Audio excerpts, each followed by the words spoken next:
ಇನ್ನು ಮಾಜಿ ಸಚಿವರಾದಂತಹ ರಾಜಣ್ಣ ಅವರು ಮತ್ತೆ ಸಚಿವರಾಗುವತ್ತ ಈಗ ಹೆಜ್ಜೆಯನ್ನ ಇಡ್ತಾ ಇದ್ದಾರೆ ಅನ್ನುವಂಥ ಮಾತುಗಳು ಕೇಳಿ ಬರ್ತಾ ಇದೆ. ಅದಕ್ಕೋಸ್ಕರ ಶತಪ್ರಯತ್ನವನ್ನ ಮಾಡ್ತಾ ಇದ್ದಾರಂತೆ. ಮತ್ತೆ ಸಂಪುಟ ಸೇರ್ತಾರ ರಾಜಣ್ಣ ಅವರು? ಸಂಪುಟ ಪುನರಚನೆಯ ಬೆನ್ನಲ್ಲೇ ರಾಜಣ್ಣ ಫುಲ್ ಅಲರ್ಟ್ ಆಗಿಬಿಟ್ಟಿದ್ದಾರೆ.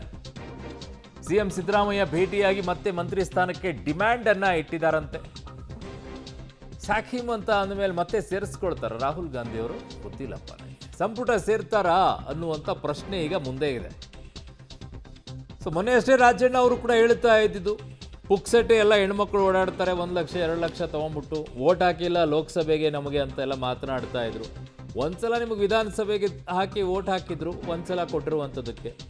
2ನೇ ಸಲಕ್ಕೂ ಅದೇ ಇದರಲ್ಲಿ ಹಾಕ್ಬೇಕಂದ್ರೆ ಹೆಂಗಾಗುತ್ತೆ? ಇನ್ನೊಂದ್ಸಲ ಶಾಸಕರಾದಾಗ ಇನ್ನೊಂದ್ಸಲ ಅವಕಾಶ ಸಿಗ್ಬೋದು ಅಧಿಕಾರಕ್ಕೆ ಬಂದರೆ. ಈಗ ಒಂದ್ಸಲ ಶಾಸಕರಾದಾಗ ಈ ಸಲ ಮಂತ್ರಿ ಸ್ಥಾನ ಸಿಕ್ಕಿತ್ತು, ಮುಗೀತದು, ಇನ್ನೊಬ್ಬರಿಗೆ ಅವಕಾಶ ಸಿಗಬೇಕು ಅಂತ ಹೇಳಿ ಪುಕ್ಸೆಟ್ಟೆನ ಬರೋದು, ಉಳಿದವರೆಲ್ಲ ಗೆದ್ದಿಲ್ವಾ ಅನ್ನೋ ಪ್ರಶ್ನೆ ಬರುತ್ತೆ. ಸೊ ಓಟ್ ಚೋರಿ ಆರೋಪವನ್ನು ಮಾಡಿ ತಗಲಾಕೊಂಡಿದ್ರು. ಆ ವಿಚಾರದಲ್ಲಿ ರಾಹುಲ್ ಗಾಂಧಿ ಅವರು ಮಾತನಾಡಿದ್ದಕ್ಕೆ ವಿರುದ್ಧವಾಗಿ ಮಾತನಾಡಿದರು.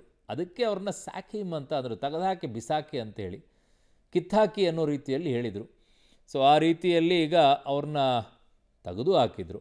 ಈಗ ಮತ್ತೆ ಸೇರ್ಪಡೆ ಆಗೋಕ್ಕೆ ಹರಸಾಹಸವನ್ನು ಪಡ್ತಾ ಇದ್ದಾರೆ. ಸಲ ರುಚಿ ಹಾಗೆ ಇರುತ್ತೆ ಅಲ್ವಾ? ನನ್ನ ಸಹೋದ್ಯೋಗಿ ಪೊಲಿಟಿಕಲ್ ಬ್ಯೂರೋ ಹೆಡ್ ಆಗಿರುವಂಥ ರವೀಶ್ ನನ್ನ ಸಂಪರ್ಕಕ್ಕೆ ಸಿಗ್ತಾ ಇದ್ದಾರೆ. ರವೀಶ್, ರಾಜಣ್ಣ ಅವರಿಗೆ ಮತ್ತೆ ಮಂತ್ರಿ ಸ್ಥಾನದ ವಿಚಾರ ಚರ್ಚೆಗೆ ಬರ್ತಾ ಇದೆ. ಸಾಖಿಮ್ ಅಂದರೆ ಕಿತ್ತಾಕಿ ಅಂತ ಹೇಳಿದ ನಂತರ ಮತ್ತೆ ತೆಗೆದುಕೊಳ್ಳಿ ಅಂತ ಹೇಳುವಂಥ ದೊಡ್ಡ ಮನಸ್ಸನ್ನು ರಾಹುಲ್ ಗಾಂಧಿ ಅವರು ಮಾಡ್ತಾರಾ ಅನ್ನುವಂಥ ಪ್ರಶ್ನೆ ಬರುತ್ತೆ. ಅರುಣ್, ರಾಹುಲ್ ಗಾಂಧಿಯವರು ದೊಡ್ಡ ಮನಸ್ಸು ಮಾಡ್ತಾರೋ ಬಿಡ್ತಾರೋ, ಆದರೆ ತನ್ನ ಆಪ್ತನನ್ನು ರಕ್ಷಣೆ ಮಾಡಿದ್ದೀನಿ ಅನ್ನೋ ಸಂದೇಶವನ್ನು ಮುಖ್ಯಮಂತ್ರಿಗಳು ಕೊಡಬೇಕಾಗತ್ತೆ. ಈ ನಿಟ್ಟಿನಲ್ಲಿ ರಾಜಣ್ಣ ಅವರನ್ನು ಕರೆಸಿ ಮನವೊಲಿಸಿ ಅವರಿಂದ ಬೇರೆ ಬೇರೆ ರೀತಿಯ ಹೇಳಿಕೆಗಳನ್ನು ಕೂಡ ಆ ಸಂದರ್ಭದಲ್ಲಿ ಕೊಡಿಸ್ದೇ ಸ್ಟಾಪ್ ಮಾಡಿದಂಥವರು ಇದೇ ಮುಖ್ಯಮಂತ್ರಿ ಸಿದ್ದರಾಮಯ್ಯ. ಮುಂದೆ ಎಲ್ಲವೂ ಕೂಡ ಸರಿ ಹೋಗುತ್ತೆ, ಈಗ ಸದ್ಯಕ್ಕೆ ರಾಜೀನಾಮೆಯನ್ನು ಕೊಟ್ಟದ್ದಾಗಿದೆ, ಸುಮ್ಮನಿರಬೇಕು ಅಂತಲೂ ಕೂಡ ಹೇಳಿದರು. ಅದಾದ ಬಳಿಕ ಬೇರೆ ಬೇರೆ ರೀತಿಯ ಬೆಳವಣಿಗೆಗಳು ಕೂಡ ನಡೀತಾ ಇತ್ತು. ಆದರೆ ರಾಜಣ್ಣ ಅವರು ಹೈಕಮಾಂಡ್ ನಾಯಕರನ್ನು ಭೇಟಿಯಾಗಿ ನನ್ನದೇನು ತಪ್ಪಿಲ್ಲ ಅಂತ ಕ್ಲೈಮ್ ಮಾಡ್ತೀನಿ ಅಂತಲೂ ಕೂಡ ಹೇಳಿದರು. ಇದುವರೆಗೂ ಕೂಡ ಆ ಕೆಲಸವನ್ನು ಮಾಡೋದಕ್ಕೆ ಸಾಧ್ಯ ಆಗಿಲ್ಲ. ಹೈಕಮಾಂಡ್ ನಾಯಕರು ಕೂಡ ಅದಕ್ಕೆ ಅವಕಾಶವನ್ನು ಕೂಡ ಕೊಟ್ಟಿಲ್ಲ. ಆದರೆ ಮುಖ್ಯಮಂತ್ರಿ ಸಿದ್ದರಾಮಯ್ಯನವರ ಮೂಲಕ ರಾಜಣ್ಣ ಅವರು ಮತ್ತೆ ಹೈಕಮಾಂಡ್ನ ಮನವೊಲಿಸುವಂಥ ಪ್ರಯತ್ನಕ್ಕೆ ಕೈ ಹಾಕ್ತಾ ಇದ್ದಾರೆ. ಅಂದರೆ ಈ ವಿಚಾರದಲ್ಲಿ ನನ್ನ ತಪ್ಪಿಲ್ಲ, ನಾನು ರಾಹುಲ್ ಗಾಂಧಿ ಅವ್ರನ್ನ ಟೀಕೆ ಮಾಡಿಲ್ಲ, ಈ ಒಂದು ವಿಚಾರವನ್ನು ಬೇರೆ ರೀತಿಯಲ್ಲಿ ತಪ್ಪು ಗ್ರಹಿಕೆ ನಿಟ್ಟಿನಲ್ಲೂ ಕೂಡ ರಾಹುಲ್ ಗಾಂಧಿ ಅವರು ತಲುಪಿಸಿದ್ದಾರೆ ಅನ್ನೋದು ರಾಜಣ್ಣ ಅವರ ಮೊದಲಿಂದಲೂ ಕೊಡ್ತಾ ಇರತಕ್ಕಂಥ ಹೇಳಿಕೆ, ಅದಕ್ಕೆ ಸಮರ್ಥನೆ. ಹಾಗಾಗಿ ಈಗಲೂ ಕೂಡ ಅದೊಂದು ಅವಕಾಶ ಕೊಡಿ ಅಂತ ಮುಖ್ಯಮಂತ್ರಿ ಸಿದ್ದರಾಮಯ್ಯನವ್ರ ಮೂಲಕ ಕೇಳಿಸೋದಕ್ಕೆ ಹೊರಟಿದ್ದಾರೆ. ಸಹಜವಾಗಿಯೇ ಮುಖ್ಯಮಂತ್ರಿ ಸಿದ್ದರಾಮಯ್ಯ ಈ ವಿಚಾರವನ್ನು ಪ್ರಸ್ತಾಪ ಮಾಡ್ತಾರೆ. ಆದರೆ ರಾಹುಲ್ ಗಾಂಧಿಯವರು ಇದು ಆಗೋದೇ ಇಲ್ಲ ಅಂದರೆ ಖಂಡಿತವಾಗಿ ಕೂಡ ಆಗೋದಿಲ್ಲ.